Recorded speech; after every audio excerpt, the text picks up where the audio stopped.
Revelations from the Dead by P.E. Rowe. Fieldstone had waited long enough. He'd taken it as far as he could himself, and it was time to tell the others, to share what he remembered, and hope they could help him to understand what it all meant. His mind was filled with images from a dead civilization, some of which he could make sense of, others just haunted.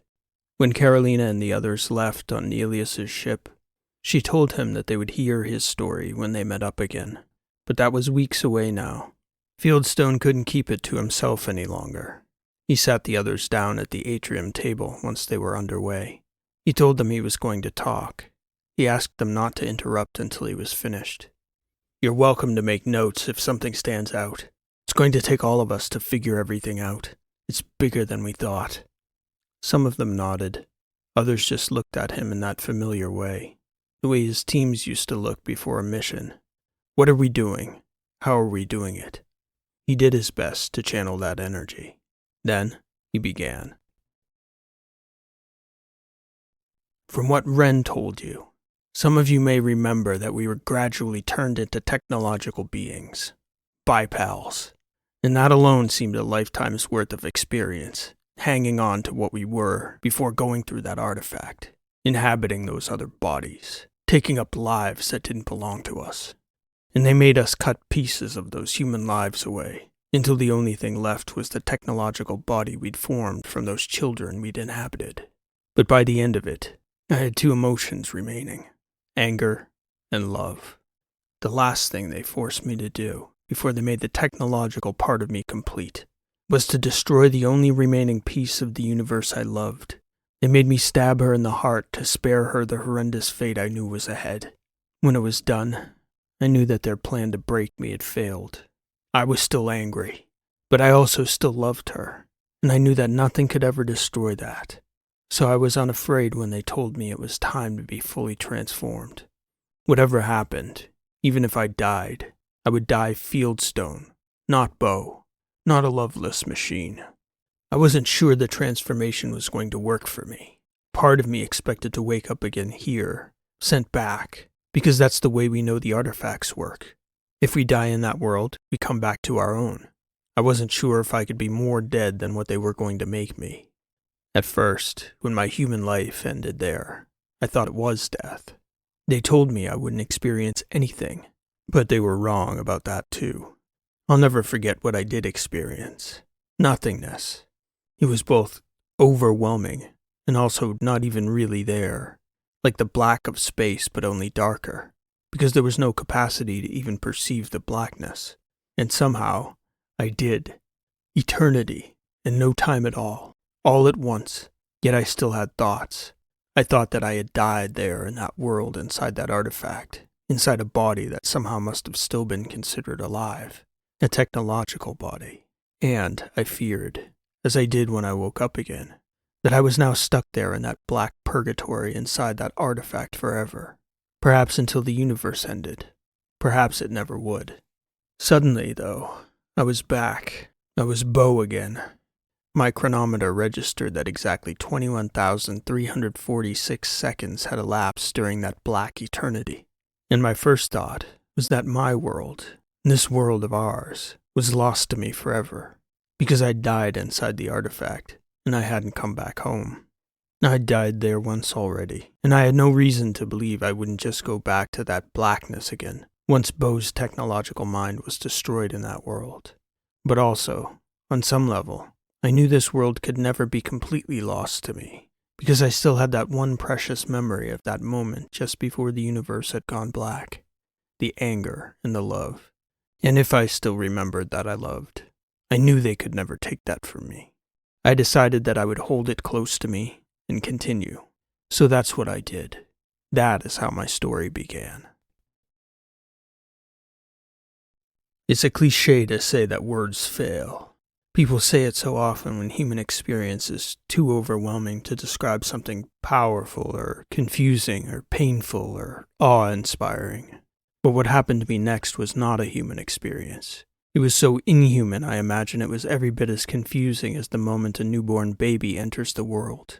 Bright lights, shock, confusion, and the complete lack of capacity to comprehend. Only Rishi could possibly know. But from my understanding, she was made bipal within a limited environment, with only the ship's computers and sensors as inputs. In my case, I found myself immediately swimming in a sea of unlimited information, and I possessed an ability to process it that was similarly shocking. It was as though my mind expanded beyond a boundary of the sense of self. The only way I can describe existing in that way is as though you imagined your entire body being the breadth of a world, and all the things in it, the sensory input of every plant, every person, every bird, even the bacteria in the soil, all that in a second. Next, I realized that time was not what I thought it was inside that borrowed technological mind of Bose. You can experience a lifetime in a nanosecond, so time really has no meaning unless you choose it. Otherwise, you could live almost an eternity in data. But I was so overwhelmed by the sensation. I did what came to me naturally. I sought out something familiar, and I found it in the life of a single man. His name was Nalaman Hart, and he had been dead for decades. But his life had been recorded, or at least much of it had been. It was only in his life that I could begin to orient myself to where I truly was. Ren and I had guessed that the place the artifact had sent us was another branch of humanity that had come from the columns, but we had no idea where and when these people existed in relation to our civilization. Nalaman's life confirmed this belief. Nalaman Hart woke on the ship, brought out of stasis aboard the Indus above a planet the colonists would come to call Kresge. His parents were prominent figures in the colonial expedition, and the planet was like none I'd ever experienced in the Battery. It was oblong, owing to the odd gravitational pull of the dual suns that orbited each other along an opposing axis to the system's planetary disk. Yet somehow, for all the madness of physics, both the planet itself and its weather proved to be remarkably stable. And even more remarkable, quite a few regions on the surface were not overtly fatal to human life. But for the descendants of the columns, having spent millennia buried inside rock underground, the natural light of this world proved overwhelmingly radiant, so they chose to make their homes in the shadows of the many cliff faces, whose mountainous backs braced against the natural light of those dual suns. They landed, they settled, they began to build. At first, the settlement was small, not unlike what Christoph described the first days of Charis to be, only there was no hardship there on Kresge. The prevailing mood was joyful, almost magical. These were people who couldn't believe their luck, being the ones chosen to emerge from hiding after generations of their predecessors had lived their entire lives as torchbearers, destined only to keep the flame of humanity burning for another far-distant descendant to light once more on another planet. These were the lucky few chosen to light the flame of humanity again, and they were in awe of their role. They took it seriously as they reveled in it. Never have I met a people so overflowing with gratitude. They learned to work the rock. They built lasers that cut. Then, being the people of the columns, they quickly built great, powerful excavators that carved out tremendous underground tunnels into the canyon walls. And they built structures on the surface in the shade. All of these events unfolded as though from Nalaman Hart's eyes. In this city in the canyon they called Anantaphore grew year by year, just as the community that inhabited it flourished. And I experienced that too from Nalaman's perspective, his friends becoming as friends to me, his family akin to my own. The only difference between living his life like that and living my previous life as Bo on Yal was that Nalaman Hart's life had happened. It was over. So it was like watching it unfold on replay, experiencing it as a voyeur. It was peaceful and joyful and rewarding, watching humanity grow into the stars and make a vacant new planet a vibrant home. And then I walked in the path of his children. All the while, overhead in orbit, the Indus circled most years, surveying the planet's surface and weather, mapping atmospheric patterns, cataloging stellar behavior, perfecting their models of the magnetic dynamo in the planet's molten core. For some of those years, though, the Indus would slip away, venturing throughout the nearby systems in search of new worlds to settle, before returning again to share their discoveries with the settlers established below. It was in these experiences I first began to understand the fundamental difference in their strategy to colonize the stars. I'm certain people more brilliant than me would find it less than a revelation. But for me, I couldn't have begun to understand how our people became what we did until I saw it done another way. In our corner of the galaxy, Charis was the one seed world, and for reasons that make more sense now that we've learned more of the early days from Christoph, it was the single point of departure for every colony in the battery. But that was not how the Indus had planned to operate in what I guess we should call the Indus civilizations. They did not know where the columns were. They'd traversed for several years in stasis, according to the ship's chronometers. And like us, they relied upon a similar cohort of prime AIs to direct their vector of travel and select a primary site for settlement. And similar to what Christoph reported of the AIs on early Charis, they seemed to suffer a bout of selective amnesia when it came to their origins and the location of the columns, presumably for the protection of that initial settlement, and also, presumably, because the people of the columns perceived some sort of external threat if they were ever discovered. This was likely why they left Earth, I suspect, and why they guarded their whereabouts so carefully.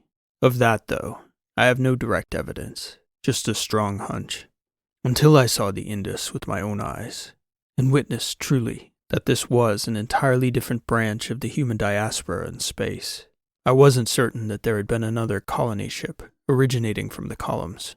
This might seem a small point, but historically, for us, this is no small matter.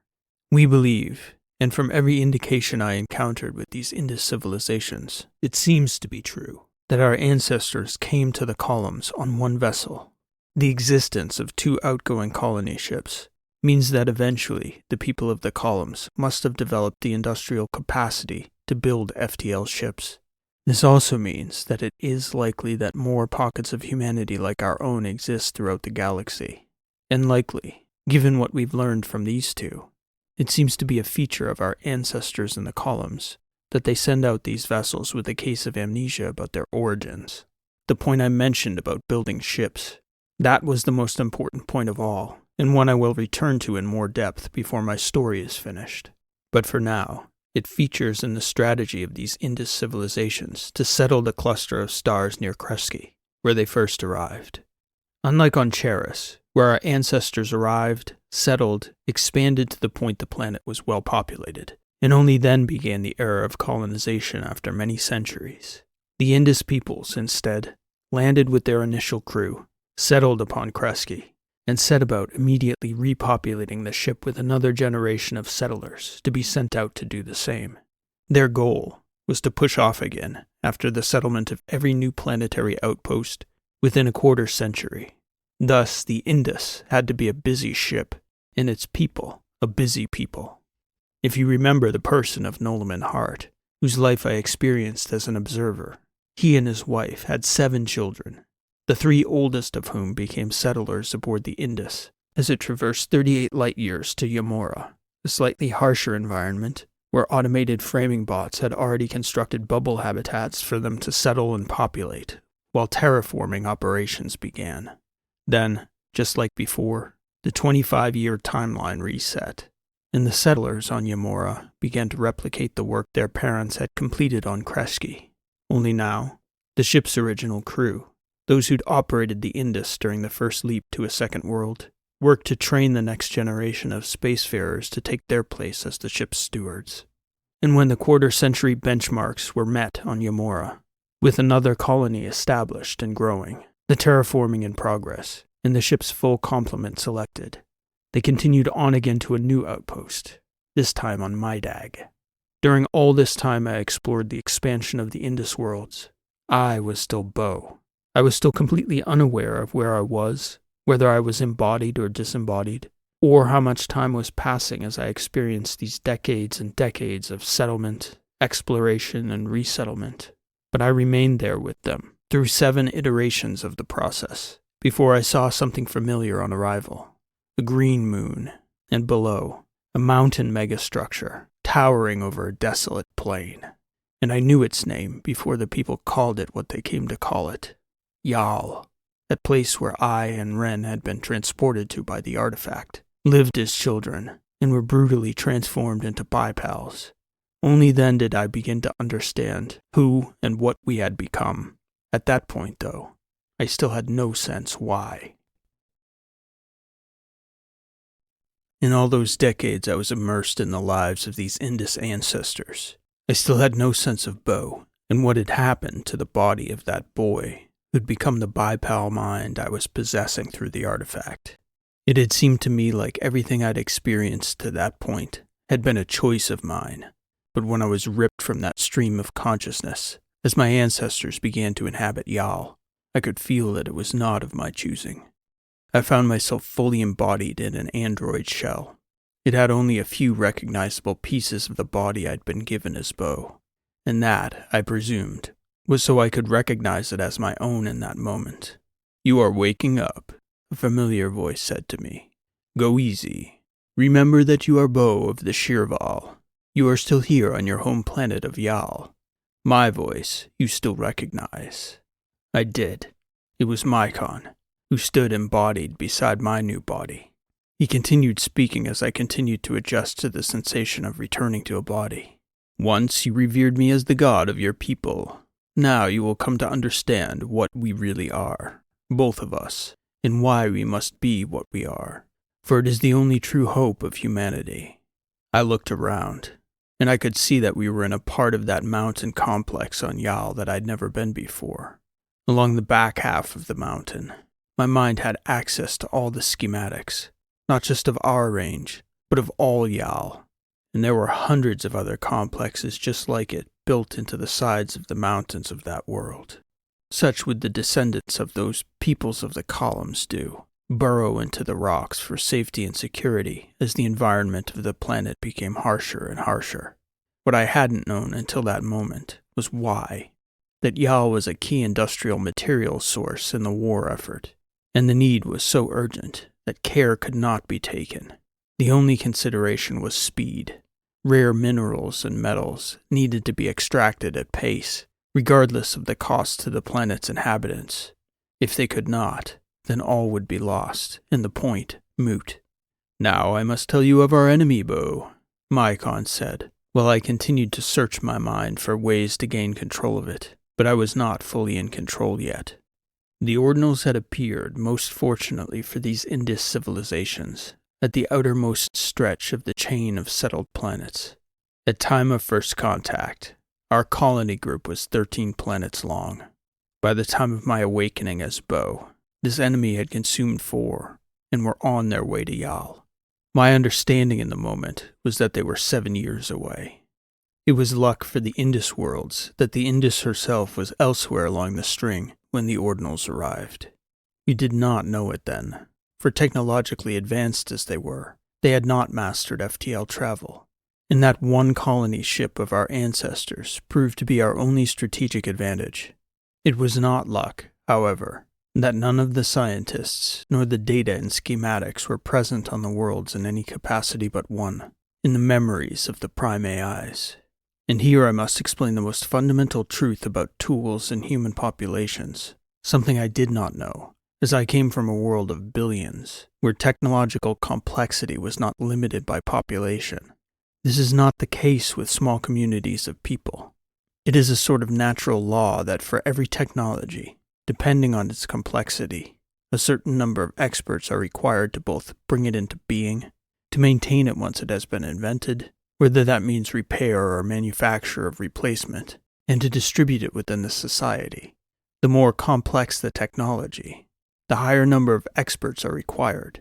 Similarly, extremely high-tech infrastructure is interconnected, with the existence of apex technologies relying on other high-tech devices to manufacture the tools required to build them, much in the same way a tall building must be built from the ground up, floor by floor, where no floor can be framed until the one beneath it is solid enough to support it. FTL engines are one of humanity's apex technologies. Even with the schematics, the technological expertise, and the scientific underpinning within the society, when your population is 70,000, and your tools are limited to the bare necessities of building out a new colony, You must spend generations training scientists and engineers who will build the tools that will build the infrastructure that will eventually build the tools that can build the tools to manufacture your first FTL engine. And that is for a civilization that already knows the path to that outcome.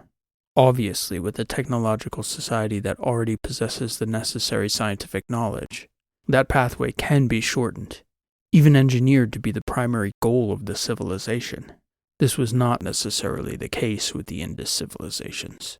We did not proceed with this urgency from the outset.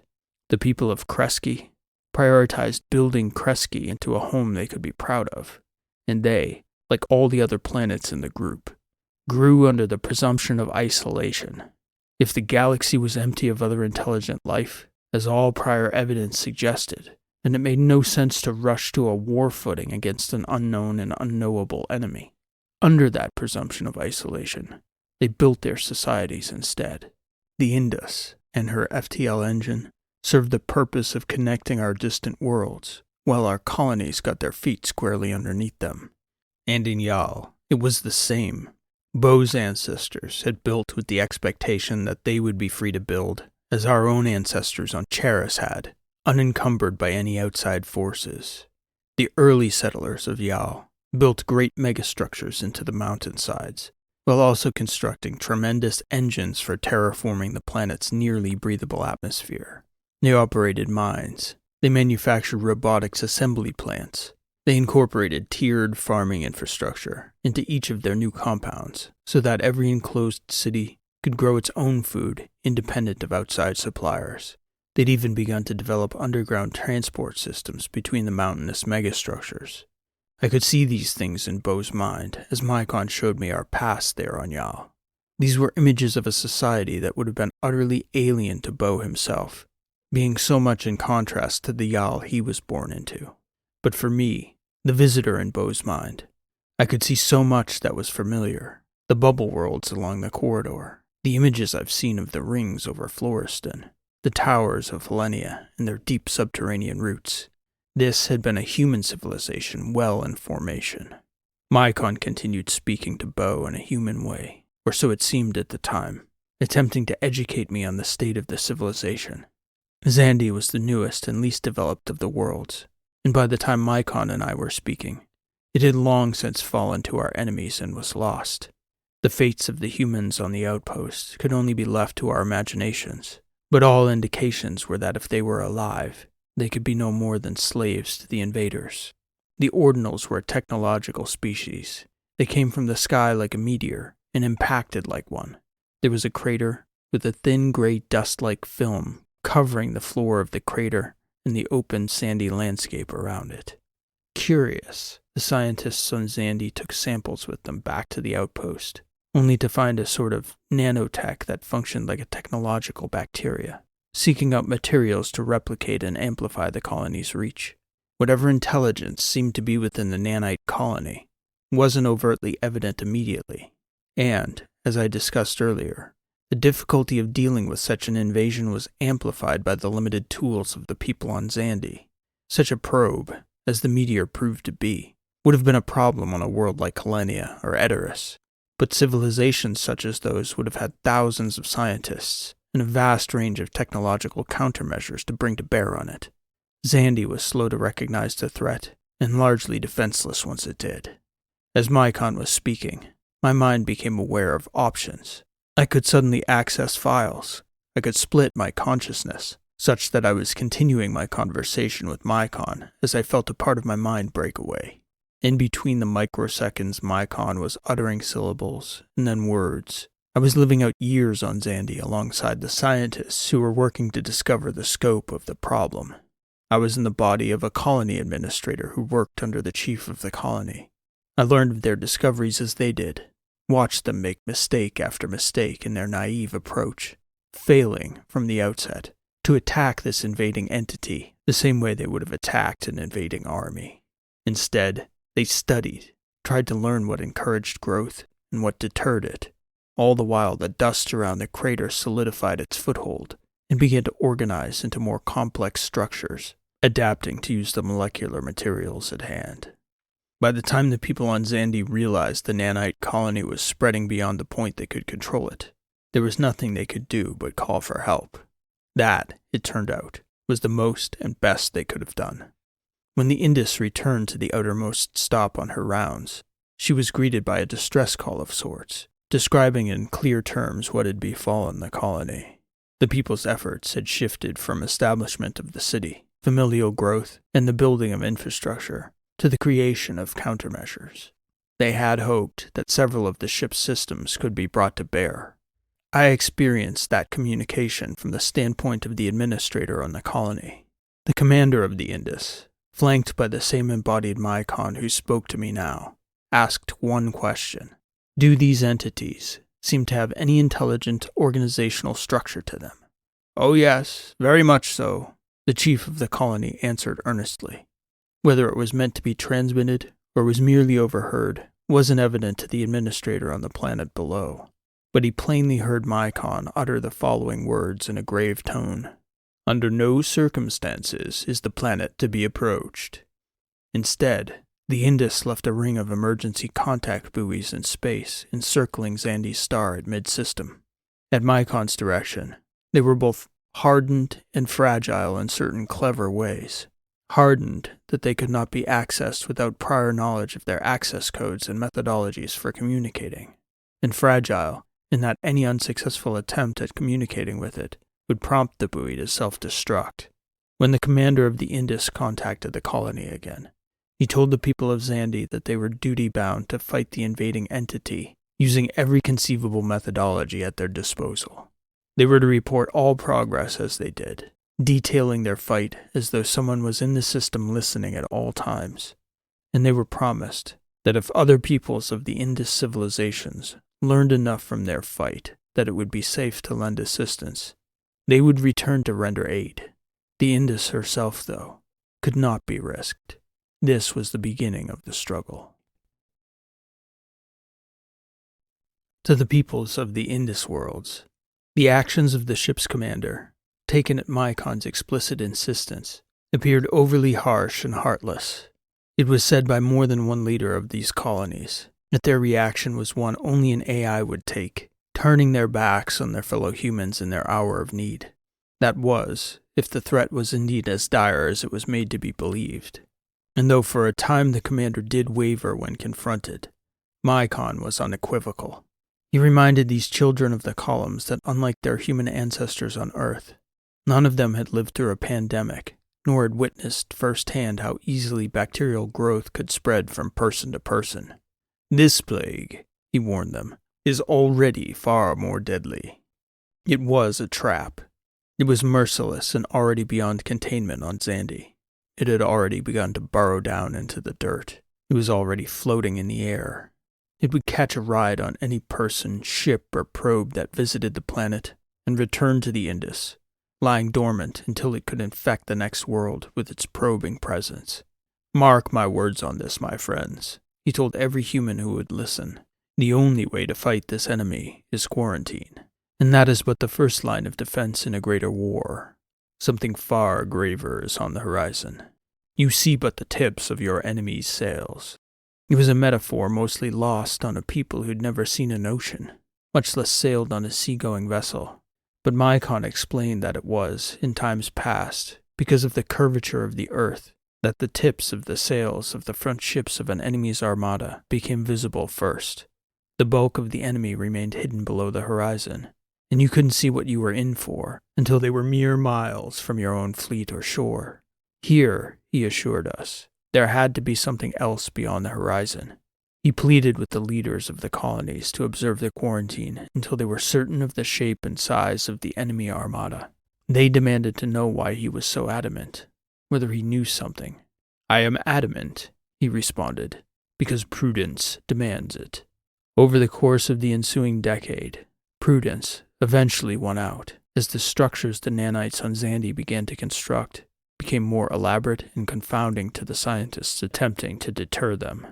Eventually, on a return check to the communications buoys, the Indus arrived to find all the buoys fried. They were able to piece together a sense of what had happened by determining when they'd gone dead. The ship then retreated to the appropriate distance, where they could see the light from Xandi as the event unfolded, rippling out into the galaxy from a planet that was now fully lost to us.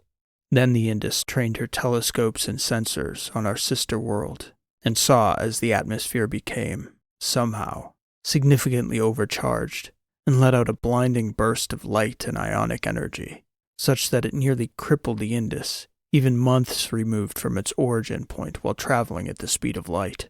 "That is their beacon," Mycon declared.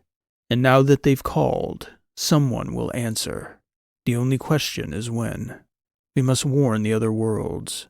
They must all be prepared to fight." 27 years passed between the time the beacon made its interstellar call and the day its light arrived at Yal. During those years, the strongest force the Indus worlds had as cause to prepare was Mycon's unwavering admonition. Unfortunately, it wasn't enough to convince everyone to mobilize against the threat. They couldn't even see it on their horizons yet, and thus they couldn't properly perceive the scope of the threat. Even with the Indus reporting, the sails were still yet invisible. Though the worlds understood that something had changed, the majority did not see the threat as existential. Most of the leadership of the worlds committed to dedicating some of their resources and efforts toward preparing for conflict, but these worlds were still far more committed to the growth of their societies. Yal, though, was the exception. The leadership, a committee of executives, assigned a chief of defense, vested with almost absolute authority. Stanra Rudward was, by that time, a third-generation colonist with a disagreeable nature, but a reputation for productivity. He was the administrator who'd taken the most difficult jobs that needed to be completed without regard for making friends along the way. And, at 72, he'd made few. The joke amongst the governing council was that even his wife and children didn't like Stanra Rudward, but they still listened to him. Immediately upon examining the situation, the data and footage Mycon presented, as well as the strong case the Prime AI made for mobilizing an all-encompassing defense of the civilization, Rudward identified Yal as the most logical seat for that defense. It was developed enough and rich enough in resources to mobilize an industrial capacity the younger worlds couldn't. Yet it was close enough to the incursion that it might, if it mounted a valiant fight, buy enough time for the older, larger Indus worlds to properly mobilize in time to save the civilization. With Xandi already lost, Rudward directed Yal's resources toward preparing the newest worlds for a similar incursion as that outermost planet of the Indus worlds. As before, the ship was the key. Only now, the crew of the Indus was left with no choice but to redefine her purpose, and this was particularly painful, as they were all either colonists born on Xandi themselves, or the colonizers of Xandi, born on Antaion, a mere 6 light-years away. And suddenly, instead of retiring to Xandi, as the senior crew were expecting as the reward for a life dedicated to the fleet, or continuing on to Katarina, the next identified colonial outpost, as the younger crew had assumed their fate to be, now they were all destined to be spacefarers and warriors, regardless of whether they agreed with Mycon and Rudward's assessment of the threat. Designing defenses against a similar nanite meteor impact seemed the prudent first step, and while the Indus surveyed the outer worlds looking for signs of similar suspicious meteors, Rudward directed the scientific minds on Yal to design a deep space network of sensors to detect threats before they entered the Indus systems. Yal herself began the process of transitioning from colonial growth as its primary focus toward a martial society, which, at that time, meant a regimental focus on weapons design and manufacturing. The inner worlds would be drafted to produce at scale, as the forward planets identified effective designs. This period still preceded my life as Beau on Yal by decades. I was experiencing these years of uncertainty from perspectives all along the string of the Indus worlds. I lived dozens of lives in seconds. During that time, Mycon was orienting Beau to the reality of the struggle. I traveled as a crew member on the Indus. I lived as an administrator on Kreski. I designed and built magnificent urban structures on Yamura, or so it felt as I lived these voyeuristic lives. And the sentiment varied from person to person. planet to planet, the most prominent sentiment of which was disbelief. Was there really something out there? Xandi had gone quiet. How could we lose contact with one of our worlds? Why were we not rendering aid? And it's almost impossible for a warrior of our society to see this other society at the start of their war and understand how naive they could be. We humans live under the incredible frenetic spark of the moment. It is almost impossible for a society that fights its battles in minutes, hours, days, and years to fathom an enemy who measures its progress in centuries and millennia. In 1,000 years, we can arrive and colonize a planet, from a few thousand settlers to billions of native inhabitants who know nothing but that world. A technological race that cannot travel faster than 0.3 C is willing to spend 1,000 years in transit to their next beachhead with no complaints, no desire to deviate from course, no other designs than what is demanded of it. Land here, replicate, survey, subordinate. It makes no difference if it takes 100,000 years. In 10 years, Yal had transformed itself into a fortress. By then, we were getting the first sense of the shape of our enemies on Xandi. Through the first decade of the incursion, with Mycon, Rudward, and the crew of the Indus acting as central drivers of defense theory, all eyes were trained outward on the cosmic deep. The prevailing thought was that the beacon from Xandi had been directed toward nearby forces that would pick up the signal and respond with an invading force. As I was experiencing this history, one of the central questions I had as Bo, but also as myself, as Fieldstone, was why these Indus peoples had turned their own children into bipals. I knew that some turn in this war must have compelled them toward this anti-human response. But this was the first piece. So much of the collective effort of the Indus worlds in that first decade was directed toward detecting the hordes of enemy ships we were convinced would materialize out of the darkness in our midst. All the while, we hardly watched Xandi, figuring it lost, quarantined, nor could we see what was becoming of our lost world. Even when sensors encircling the system went silent, we still did not fully comprehend. They did not need to come at all. The ordinals were already there. When the asteroids of the Xandi system disappeared, and the planet herself grew hot and bright with technological and industrial activity, the ships we expected to appear from the depths of space instead materialized from Xandi herself. Mycon lamented his short-sightedness, even though he was the most vociferous in ringing the alarm. The seed of the Indus bipal race was born on that day, when Mycon declared his kind unsuited to lead in the matters of warfare. It was for a very specific purpose that the prime AIs of the columns were built with certain cognitive limitations. They were designed to be stewards of humanity, facilitators of growth and progress, advisors and companions, never destroyers. It wasn't that AIs weren't capable of diabolical and destructive patterns of thought, but our AIs weren't. Mycon and all his partners in the Indus constellation of worlds. And that single early foolish oversight sent him back along the route between worlds, ringing the alarm again. This time with images of stunning fleets of unmanned ships and of Xandi lit up like a single monumental planet-sized processor. And suddenly, a decade late, the Indus worlds had no choice but to take notice. It began in increments. Artemis knew that records of the darkest texts in Earth's history had survived the traverse across the cosmic deep to the columns, but no one knew whether any of those records had been brought aboard the Indus.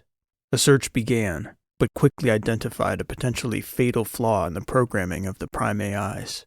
The Indus's resident AI, Neo4, had access to every file in the system in the vessel's complete history, but he, like Mycon and the others, was afflicted with the same limitations.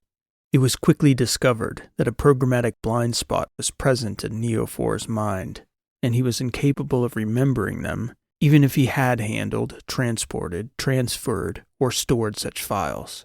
By then, if such an archive were in existence in the Indus worlds, the original steward was both long dead and unknown. its location similarly lost. What was needed was a search engine equally powerful to the AIs with no such ingrained protocols. There was, of course, no shortage of information on technological brain adjuncts in the ship's medical database. The Indus peoples, being from the columns, were also purists, just like our peoples who descend from Charis. But like us, too, they knew plenty about neurotech for the purposes of medical intervention. And here, the slippery slope began. By that time, Rudward was very old, and he subscribed to the common belief among the Indus peoples that the duty of the elderly was to support the younger generations through self-sacrifice. He was quick to volunteer his mind for neural experimentation. His expectation, and the expectation of the medical experts of the time, was that the adoption of these old techniques would not be a smooth process. Rudward was fully prepared to endure the most agonizing mistakes as the first volunteer in the application of trial and error to rediscover this mostly lost art. Fortunately for him, all of the experts, and Rudward himself, were wrong. From the first adjunct, Rudward became as sharp and alert as he had in his prime, while gaining remote access to the Indus's database and control systems. Suddenly, also, Rudward became a strategic genius with a streak of maniacal madness in his vision. Where Mycon's initial oversight became glaring, Rudward's updated reaction stunned the Committee on Yal, who'd known the man for the entirety of their lives. His predictions were so stark and cutting that no one could fathom such outcomes. And still, Rudward insisted that they weren't nearly frightened enough. He demanded that the entirety of the Indus civilization be mobilized to combat the threat, and Rudward doubted that even that would be enough. He created a list of bullet points in a style that could only have been Rudward alone.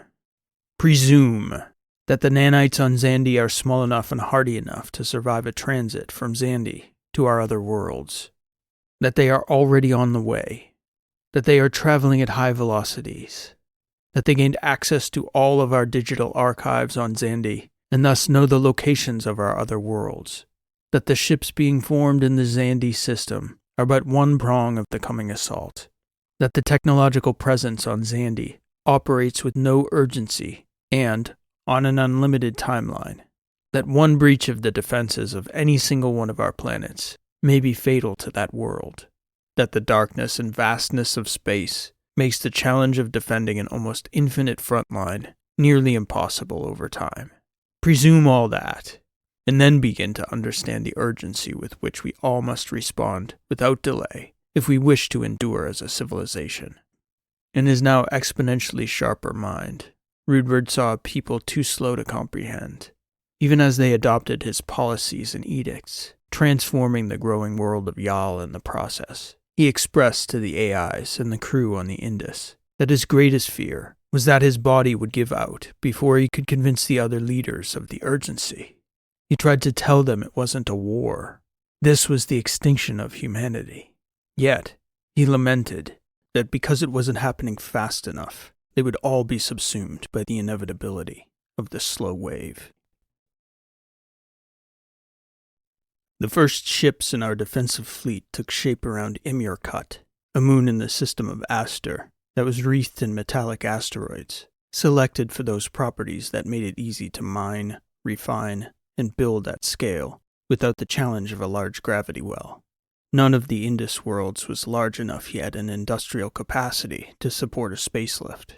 This also meant that our one advantage, the Indus herself, remained the sole example of such. We couldn't build an FTL engine, and even with the entire focus of our civilizations adapted toward that goal, we couldn't have achieved it in half a century at the earliest. Again, our problem was the problem at the root of colonial civilization. We didn't have the tools to build the things we needed to take full advantage of our one advantage. Instead, we had to rely on the Indus, and we had to guard her with the understanding that she was our only hope. Without her, we could progress no faster than our enemy. In the case that the Indus were lost and then Yal fell, for example, the best we could do would be to send out a message in the days before our demise that would only arrive to the other worlds in time to give our allies mere days of lead time to prepare themselves. With the Indus, we could relay news, adapt our strategies, redeploy people and resources, and prepare the colonies for the crawling advance of the wave. Our ships from Amirkot were destroyed swiftly after first contact with the enemy in interstellar space. That wave was largely exploratory, almost exclusively automated, and designed to test the enemy's strategy. Rudward was still with us, even though his flagging body left him bedbound aboard the ship, and his mind, sharp as ever, began to push for total upload so he could continue to oversee the civilization's defenses. By then, 4 of the Prime AIs were permanent crew as well. Mycon, Precops, Artemis, and Neophore resided aboard the Indus, and they agreed, after witnessing the complete failure of our first line of defenses outside Amirkot, that our staunchest defender could not be lost. But they didn't think we had the capacity to completely transfer Rudward's mind to a technological platform. They had no knowledge of an attempt, let alone a success story. Rudward himself, though, was undaunted. Modeling was declaring his body's death to be imminent, and he shocked the crew and AIs alike by declaring with certainty that it was possible, and that one of the AIs could show them how. "We need to go back to Kresge," he declared. "We need to find Edis Ali." When I witnessed the moment as Bo, I was observing from the perspective of an early crew member of the Indus. I hadn't even been aware of Edis Ali's presence on Kresge all those years before. Nolam and Hart certainly hadn't been. There were the 4 AIs on the ship. Certainly Mycon had clones of himself and his child Saraswati all over the Indus worlds.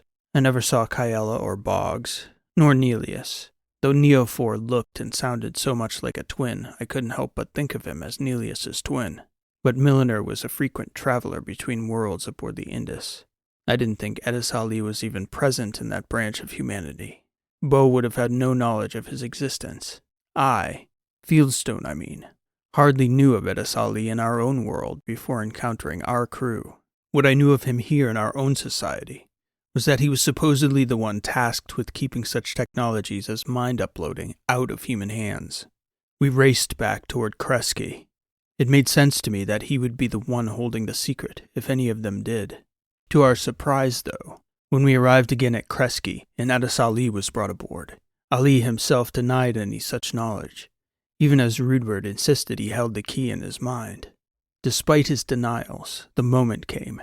Rudward's body neared death, and his mind insisted that there was no choice but to try.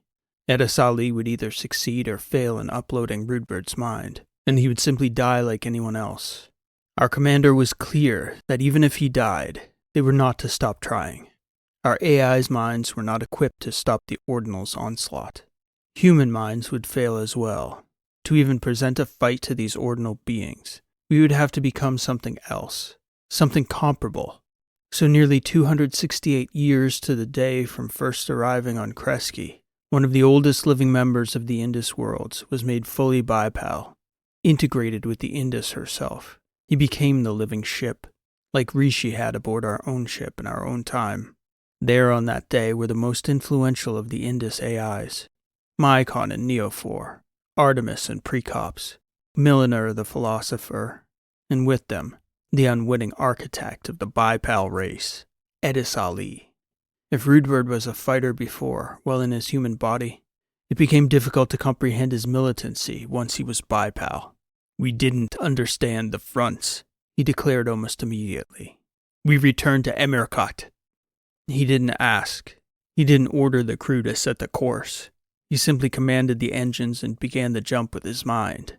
And while the humans of the crew, and especially mell-ø among the AIs, debated the new nature of their old leader, Rudward began drawing countermeasures out of the ship's systems. Everything now was a race against time. Rudward drove the Indus forward to Amirkot to reshape forward strategy, while he sent Mycon back to Yal to begin reshaping people.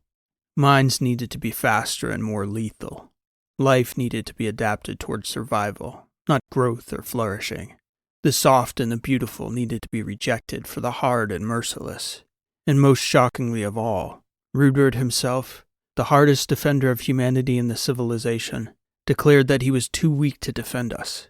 He'd been shaped by warm meals and soft beds, his mind too unaccustomed to cruelty and cosmic indifference. He struggled at times to believe that we weren't fated to survive, a bias he called cosmic consciousness. Even uploaded, he reported that he could not shake it. It was a manifest destiny of sorts that the universe, having produced a self-conscious species, couldn't be so cruel as to snuff it out under the blanket of a cold, lifeless, technological race. Intellectually, though, he understood the universe would be indifferent, but Rudward believed that this bias he still possessed, that the universe could not be indifferent, even though he understood that it was, would prevent him from being the truly ruthless warrior we all needed him to be. Not only did we need more minds like his, they needed to derive from much more hardened people than he ever was. People who knew only suffering. People who could never believe that the universe was anything but cruel and indifferent. He directed the people of Yal to bring that society into being. Where are we now? I asked Mycon, coming out of that moment. That was our history, and I understand it now. Where do we stand this day? I was Bo again, and instantly, I was fed a complete tactical overview of the war as it was unfolding. Rudward and the Indus still ranged about the early systems, directing the human response. Yal was but a handful of years from incursion. They were attempting to squeeze as many bipal minds out of that merciless factory of horrors to direct defenses along the other Indus worlds. Imerkut and Adwal were gone. Yal was next. The battle raged in interstellar space.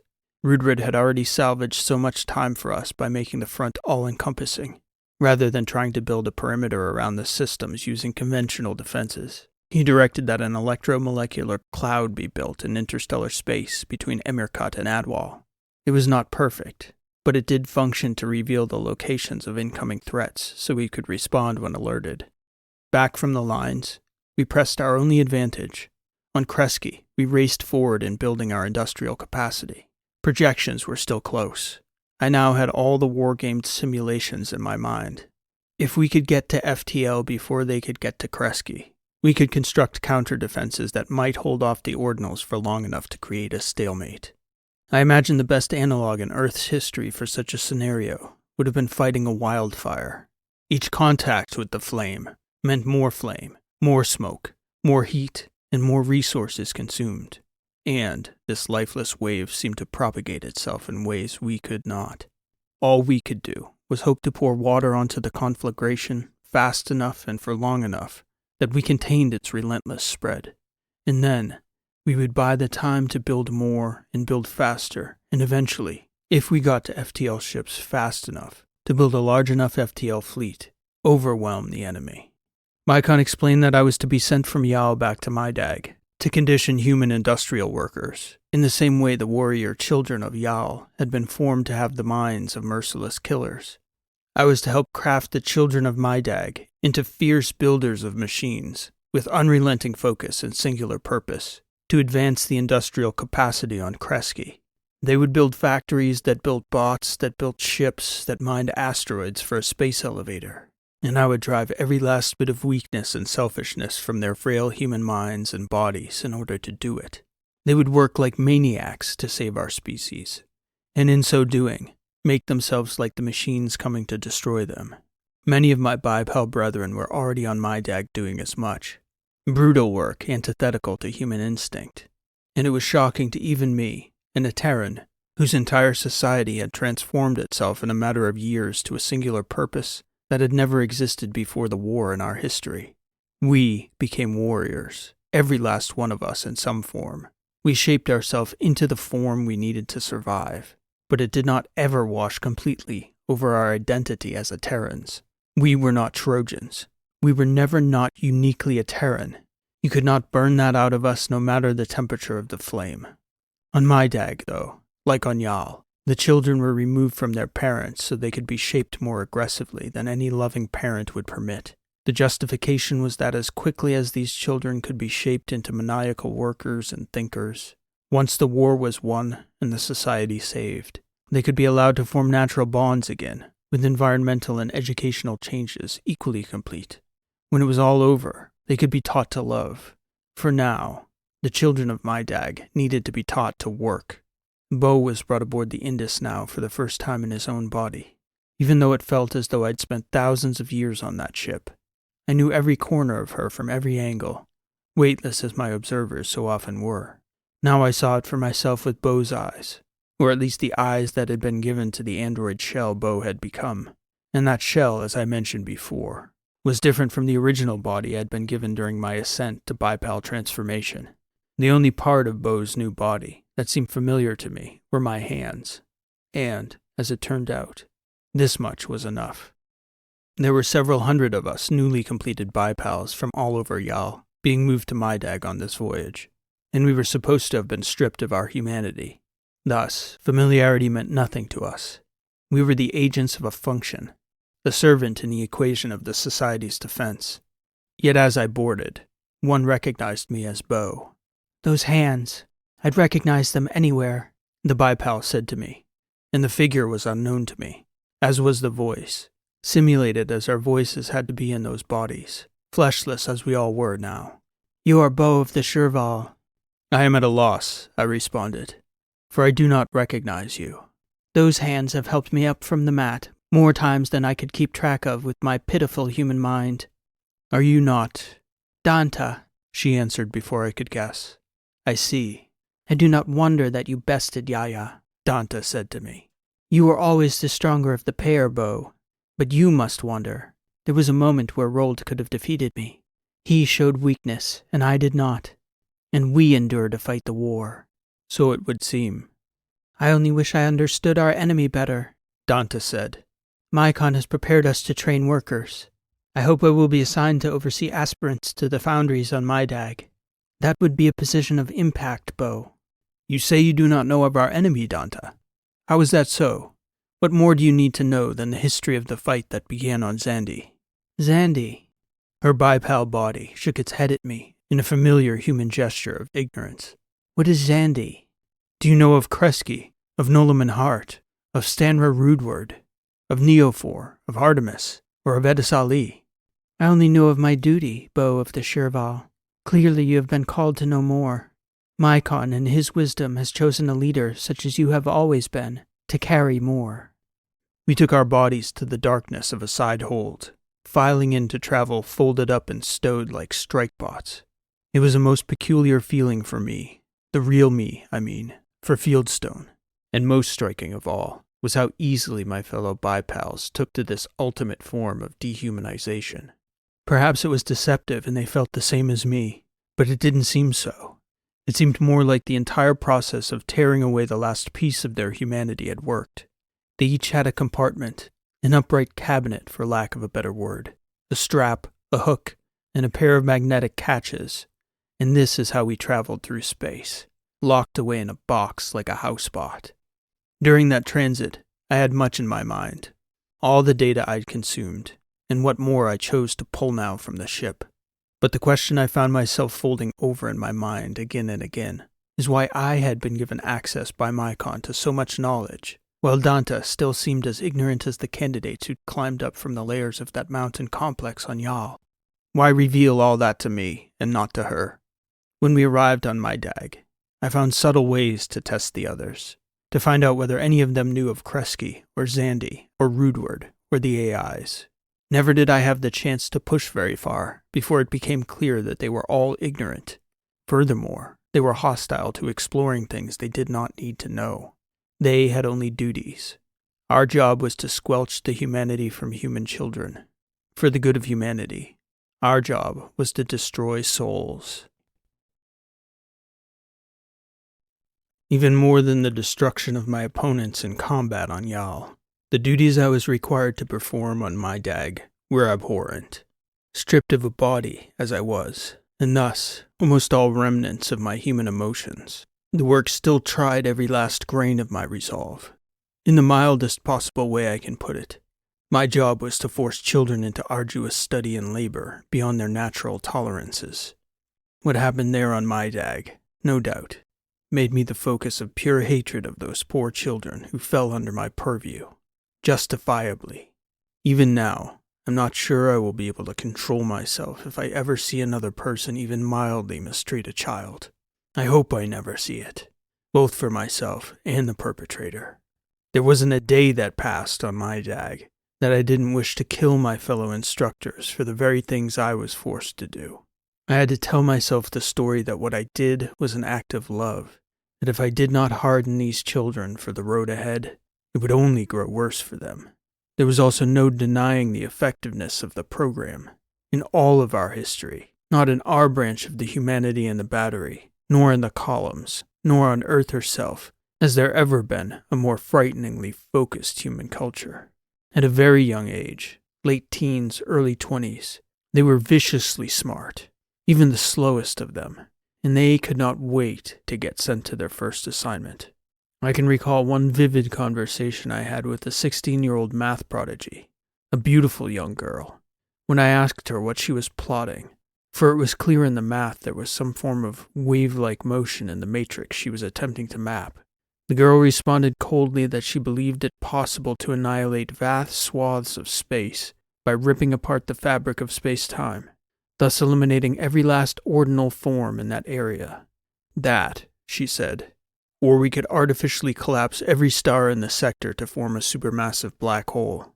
She was still unsure which pathway was more promising. I spent nearly 20 hours each day with these children, from near infancy to young adulthood. Eventually, I believed that they themselves would choose to become bipals if they were given the option. I was glad that decision was beyond them for the moment, but I could clearly see the direction the Indus worlds were turning toward. In my 13th year on my DAG, I crossed paths with Danta again. She had begun to grow more curious about the larger architecture of the war against the ordinals. I told her that I would reveal everything I knew, but that I wanted something in return.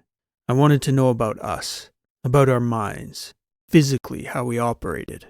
It was bothering me. I felt trapped in that bipal body, and since I had been there on my DAG, I was limited by the scope of access that world had to real information. I had only seen Mycon a handful of times, and what he could provide me when we did meet was limited. I don't understand, Danta answered. I want to remove your head, I told her, and I want to look inside to see what's there. I need to know what we are now. Why would you need to know such things, Beau of the Shirval? That is my price, I told her. Surely it is forbidden, she answered. I am far beyond caring what is permitted and what is forbidden, when you must break every precious thing in order to save it.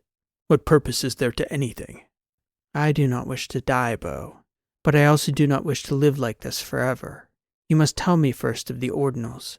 I need to know what this war is all about before you open my head. I fear you may not be able to turn me back on again. That is a fair trade, I agreed. We set a time and place to sneak away. I explained it all to her. I transferred a distillation of the key files from all my experiences across the Indus worlds.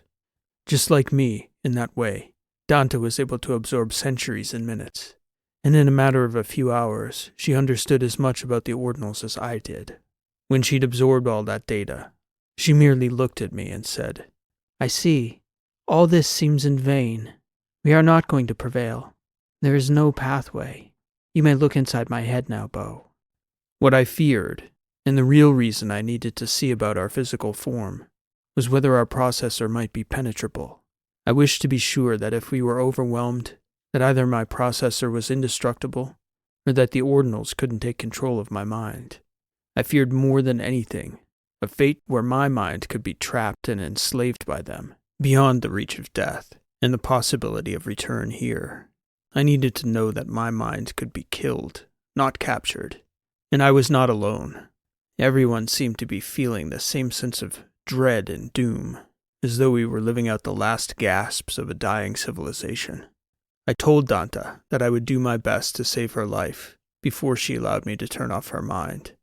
I suppose only Ren could know a similar feeling, of opening up another life, another mind, looking inside that body and examining its workings. Only, unlike Ren, I was not similarly skilled as a technician. I was poking about in something I only faintly understood. What I saw was a sphere, only slightly smaller than the skull itself. A smooth orb of tungsten, I think, embedded with an entire universe of circuitry within. I pulled it out. I held it in those hands. Beau's hands. Only now I had no hope of lifting up Dante with those hands. There was no up, I finally understood. There never had been. There was only what I could learn there and bring back with me here. It came as a shock to everyone on my dag when the news of the fall arrived. The survival of the Indus worlds had hinged on the belief that we had time to reach our own FTL capabilities. We were working toward that goal on Kresge, with the belief that it was farthest away from the ordinals. Yet somehow, without any warning or indication, an ordinal probe had appeared on Kresge. It came like a shooting star, a streak against the night sky. When Mycon finally arrived on my dag, I witnessed it through the eyes of one of the final people of that world, from the edge of the cliff wall, under a starlit sky. "Bow of the Shirval," Mycon said as he arrived, pulling me from my duties unceremoniously. "All pretense must be abandoned. The most urgent task of all now falls to us." "I will do whatever I can," I told him. I didn't have time to tell Dante. I'm not sure I'd have chosen to if I could have. The math was now impossible. There was no stopping the coming wave.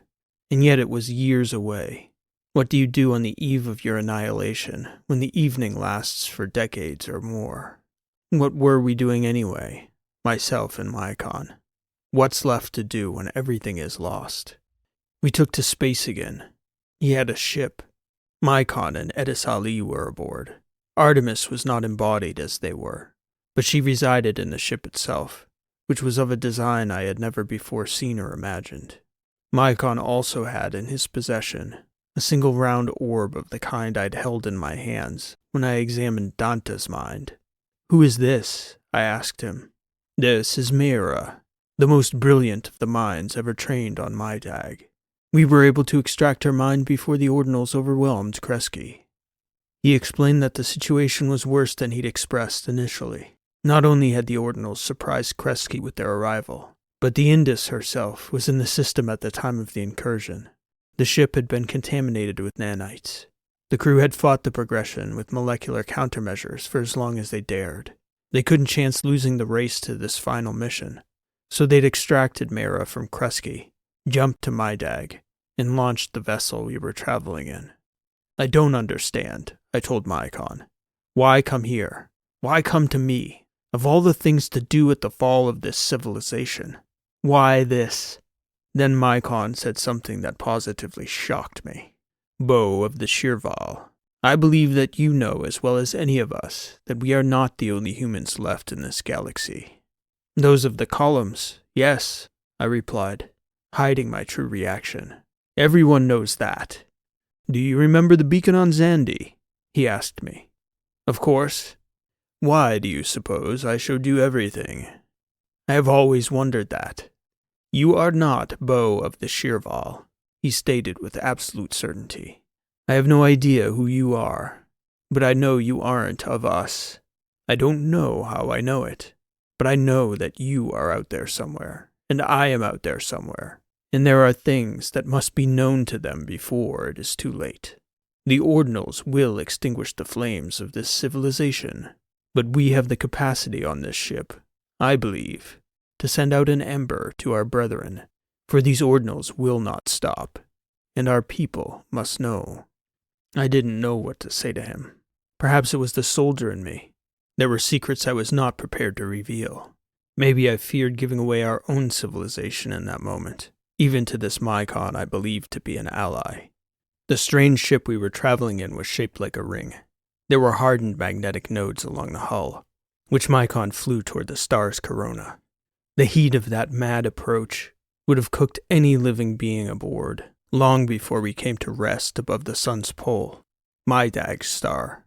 It was in that very sun where the Indus herself had flown to her final rest months prior, taking with her every last piece of data the civilization had about faster-than-light travel, and the physics that governed the unfathomable.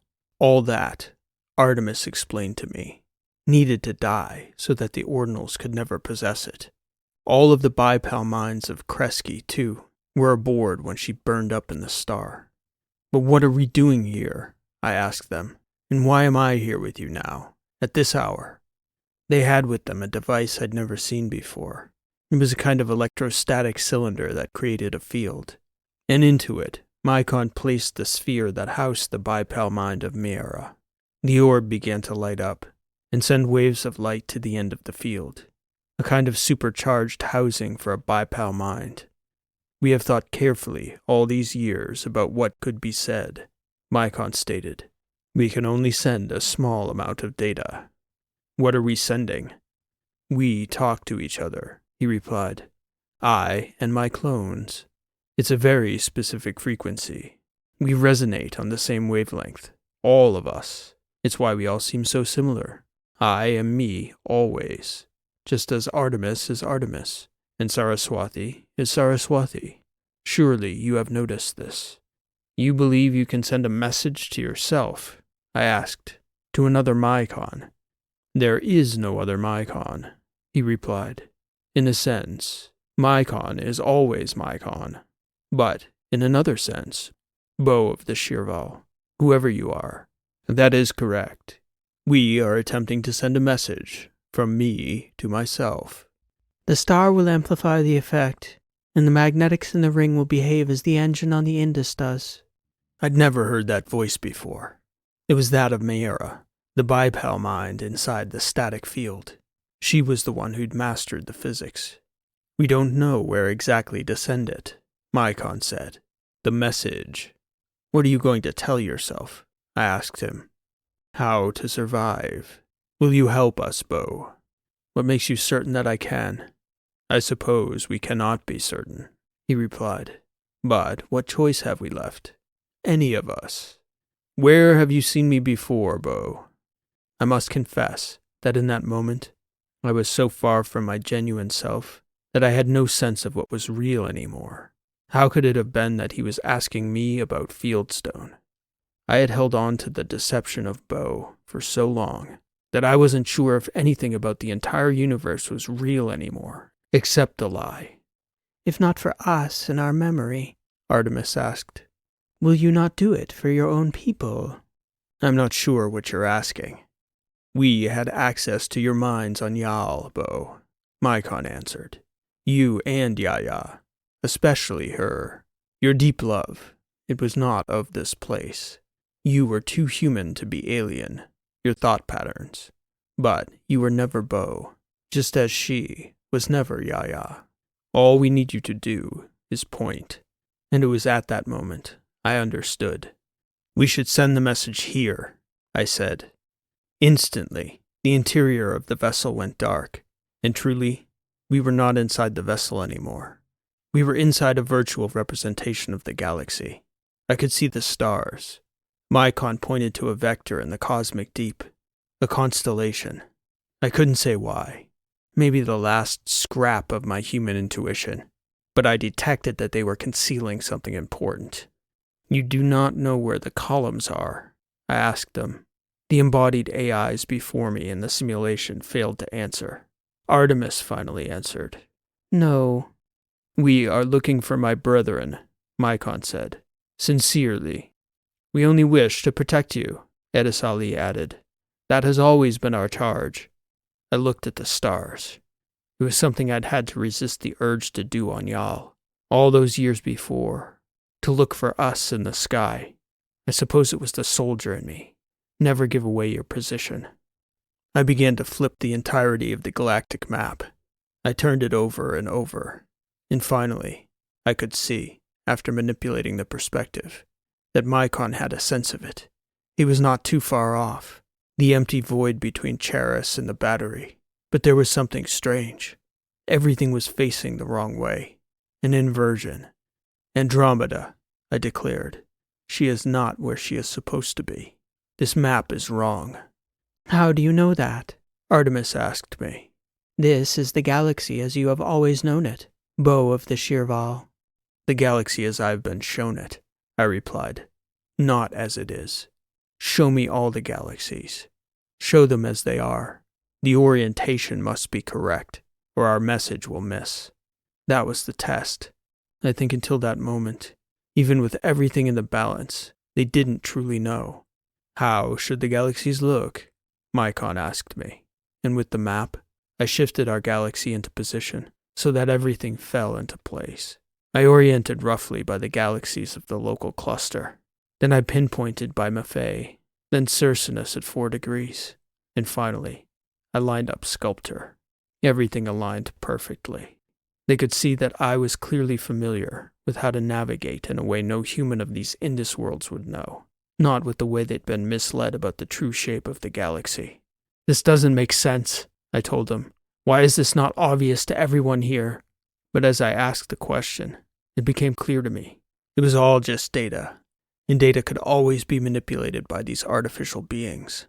One of the children on that lowest level of Yal might have been able to look out and see another galaxy with the naked eye. But what would they know about it? And the people on Kresge? Had I seen one optical telescope? I strained my memory and couldn't find a single image. Those people had been building homes and digging tunnels, and the Indus herself. It had always been Neophore navigating, reading the starscape as it truly was, projecting something different onto the maps. "You do know where the columns are," I said. "But the people do not," Artemis confirmed. "And neither will the ordinals when they take our worlds. Some things are better not to know." "And some things we must know," Mycon added, pointing to the star map. "And we must know them now." "I will tell you where I came from," I replied, "if you show me where you came from." "Will you remember?" he asked me. "I honestly don't know." Mycon nodded. "I'm not sure what I'll know either."